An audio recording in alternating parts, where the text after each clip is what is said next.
at the age of 13, they were started to be raped. Kung umalis sila ng at the age of 18, so i-compute natin. Kasi doon naman they are members of the pastoral.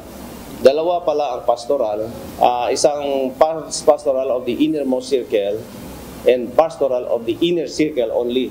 Bagong aligasyon ng sexual abuse laban kay religious leader Apollo Kibuloy ang isinumbong umano sa mga pulis habang nagkakasa sila noon ng operasyon sa Kingdom of Jesus Christ compound sa Davao City. Ayon kay Davao City Police Office Director Police Colonel Hansel Marantan, personal niyang nakausap ang mga biktima na umano'y miyembro ng piling grupo na tinatawag na pastorals. Ito umano yung nasa inner circle ni Kibuloy. Kwento umano ng mga biktima, nasa edad 13 anyos sila nang maging bahagi ng pastorals.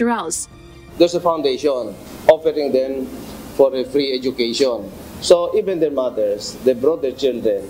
Those are foundation. The others binigyan naman ng free education, but those who were spotted that fits the standard of Kibuloy, kinuha na niya sa KOGC compound and prepared them to be pastoral, members of the pastoral. Ilang taon na umano ang nakalilipas mula nang umalis sila sa grupo ni Kibuloy, ngunit ngayon lang sila nagkaroon ng lakas ng loob na magsumbong. Nasa loob pa rin umano ng KOJC ang kanilang mga kaanak at natatakot sila sa maaaring gawin ng tinatawag na angels of death ni Kibuloy.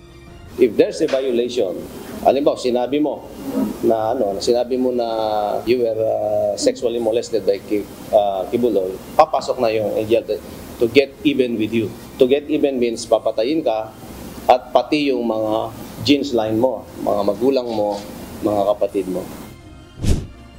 Ayon sa Davao City Police, masinsin nilang susuriin ang salaysay ng umano'y mga biktima, pati na ang ilan pang mga record at ebidensya para mapalakas ang kaso laban kay Kibuloy.